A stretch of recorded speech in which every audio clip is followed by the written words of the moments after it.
I hate Dust 2 because it's just only run and gun. I just think some maps are pretty boring, like Dust 2. My least favorite map is Dust 2. I can't cross to my bomb site without being shot at.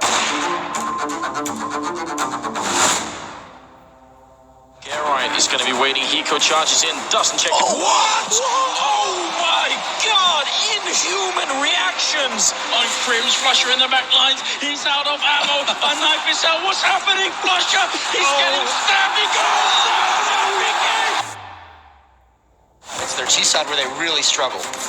What? He's trapped behind the box. He gets a shot. He goes for more. He's going to hit it on Dennis. And now it's all about Guardian. Oh, he gets a shot. Oh my god! For Simple to actually get through this, he's going to throw the AWP in. Oh my god! Simple, what is happening? They're ready to shoot some dots as they cross the middle. It's going to be a challenge, and Apex not in this lifetime. FNX, the last man alive. He's going to tap the bomb once. Shot.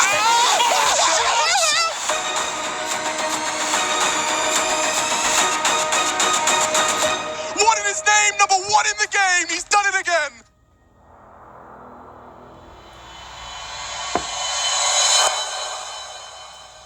As with any sequel, we can't talk about the story of Dust 2 without talking about Dust the First.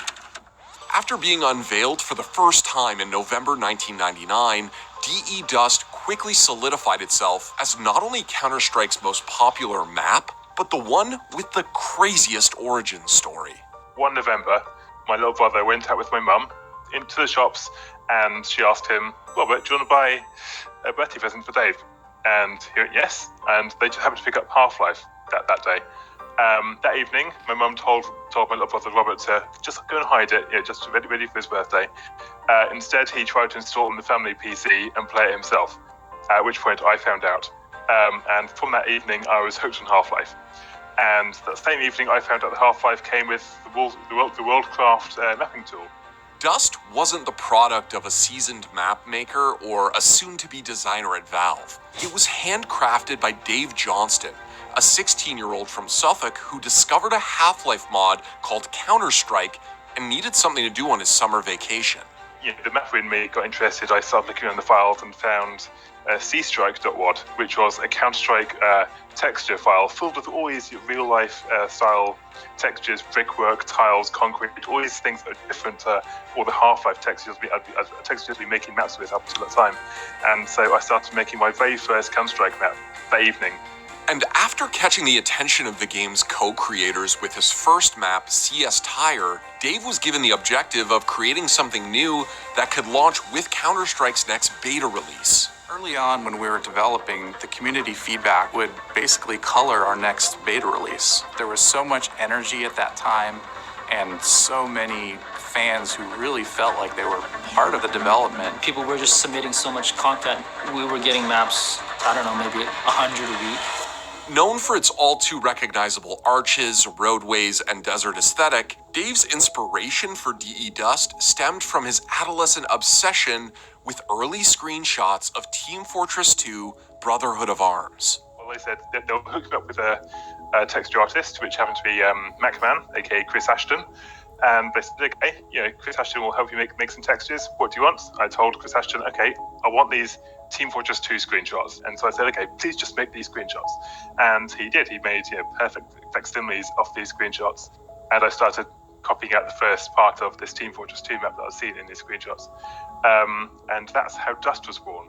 Funnily enough, Dave didn't think twice about taking inspiration from Team Fortress, since he figured that only a handful of people would ever see his map, never mind load into it. But as we now know, DE Dust was what you'd refer to as an instant classic. In addition to being one of the first maps where the objective was to focus on a bomb plant, players found the layout to be accessible, intuitive, and easy to learn.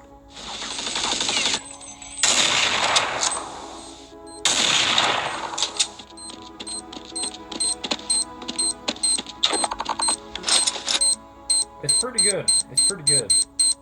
How it all came together as a piece. Within no time, the 24/7 Dust servers were alive and filled to the brim. Come the new year, Valve had acquired Counter-Strike. From that point on, Dust had cemented itself as the most popular map in any first-person shooter. So it was only natural that the game's ever-growing community expected a sequel, especially since it quickly became all too clear that Dust wasn't especially suitable for high-level play, a point brought up by the War Owl. But as we all know, Dust isn't really a great layout for a competitive map. It's fundamentally flawed in that respect. Terrorists rush a single, narrow hallway, the only way into the bomb site, and the terrorists don't really have that many options to move around the map. There's no mid-game. Every round plays out nearly the same way. The issue is that for Dave, producing a second Dust worthy of the name felt like an impossible task. So in an effort to thwart expectations, he set out to construct Dust 3. His reasoning being that the third installment in a movie franchise is almost always inferior to the first. And with CS 1.1, the world was finally introduced to what would become the most iconic, influential, and ubiquitous FPS map ever made, Dust 2. It didn't take long for Dust 2 to solidify itself as the locus of both casual and competitive action, as it quickly became the go-to stomping grounds in public servers and eventually professional tournaments.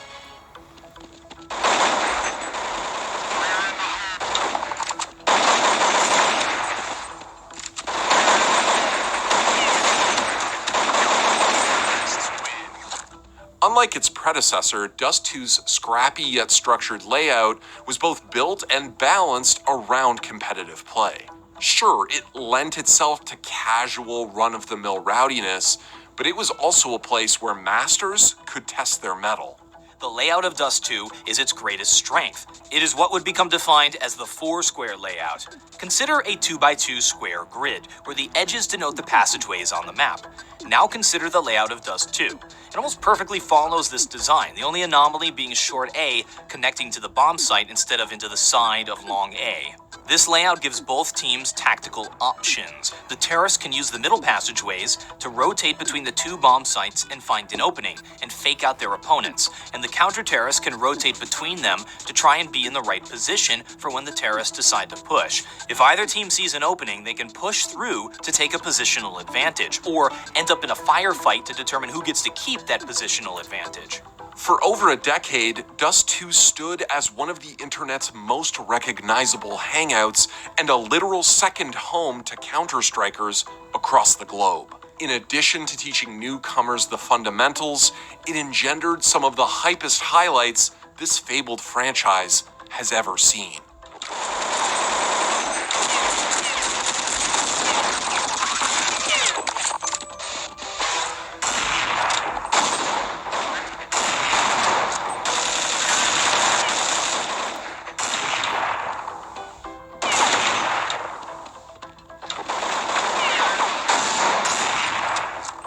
And not just in 1.6. The map was given a facelift as part of Counter-Strike Source's release in 2004, and in spite of the game's relative unpopularity as an esport, Dust's ever-popular successor continued to set the stage for dazzlers everywhere. 2v4, Dragon's in big trouble. Fragmaster's looking strong. 1v4 now. Scream has a big job on his hands. He gets one onto Zed. He gets another one. That's 3. Scream spamming away. Neil doesn't get the defuse and Scream. And now here comes AZK up the catwalk. Another nice shot after taking down FCL. Now we're in a 1-on-1 versus Dr. Strangelove here. He knows that he is under him. This is going to decide 9-6 or 10-5. AZK coming around the corner and is able to take Dr. Strangelove out. So now we're got a 10-5 half. But it wasn't until the wildly anticipated launch of Global Offensive in 2012 that Johnston's masterpiece and Counter-Strike at large could truly be said to have entered the modern era. And what an era it would shape up to be. Garrett is going to be waiting. Hiko charges in, doesn't check. Oh, what? Oh my god! Inhuman reactions! Off in comes Kenny S. Oh my god, Kenny S with 3 insane kills. 1v2 running up here. P250 out, jumping and shooting. He gets one more kill. Looking for it. He's got him hunted down. Time is up. Oh my god, Garrett, are you going to be kidding me? He gets the last kill in 1 second left. Nitro does have a Molotov and another smoke, so it could be really rough for Simple to actually get through this. He's going to throw the AWP in. Oh my god! Simple, what is happening? Here's the thing, though. As CSGO became more competitive, so too did it become more studied, sophisticated, and strategic. With rosters theory crafting angles, rotations, and executes like never before, a demand arose for maps that rewarded such intricate, tactical play. Best map in CSGO would have to be a toss-up between Overpass and Nuke for me. For Nuke, at least, it's like very tactical and like there's a lot of things that go into like actually playing it well. And then for Overpass, there's a lot of space and it's like also very tactical as well. So it's just like, yeah, just like you have freedom to do what you want, but at the same time, you have to be smart about it. Dust 2, on the other hand, in spite of its immortal status, the map was, well, kind of a shit show. It was open, expansive, was impossible for the CTs to rotate on, and had all but cemented itself as this puggy, snowbally nightmare where cerebral, big-brained Counter-Strike was eschewed in favor of holding down your W key. In fact, it was probably Johnston himself who put it best. If Dust is a map for casual matches, Dust 2 is a map for organized massacres. With a stunning shot to shot down Olofmeister. It's now a 4v4. JW still alive. Can he get a kill on Frims? Flusher in the back lines. He's out of ammo. A knife is out. What's happening? Flusher. He's getting stabbed. He goes down. Ricky. He drops Flusher. It's going to be a 2v2. No boss land. And there it is. Happy. Double kill. And Envy. They take the pistol. It was the one place where pretending you were in a deathmatch server could actually be a very viable strategy. It's time. It's time, James. It's time for Counter-Strike again. But I don't get too attached to it. Oh my god. Okay. Alright then. God, JW, he's oh my god, what? James, what's going on? They're all dead. What just happened? What just happened? Oh my god. Now, to be fair, that wasn't always a bad thing. Dust 2 was, and always will be an aimer's paradise, the wild west of Counter-Strike. You can get reverse steamrolled on your own map pick if you're going to run the risk of Mirage Dust 2, because they're so aim-centric maps that if one team just gets hot individually, they will destroy you. And he has been top fragging for a very long time here on Dust 2. It's on Shox in a 1-on-3 to try and keep it alive. Otherwise, we'll go to a 5th map in the grand finals. Shox tabs out one, and that's a deadly kill. Goes for the second, and he's moving closer, looking for the quad clutch here. FNX, the last man alive. He's going to tap the bomb once. Shox. The issue is that oftentimes it felt as if the map's aim-centric structure was a little too abusable. For casuals, this could be both unfriendly. I will say that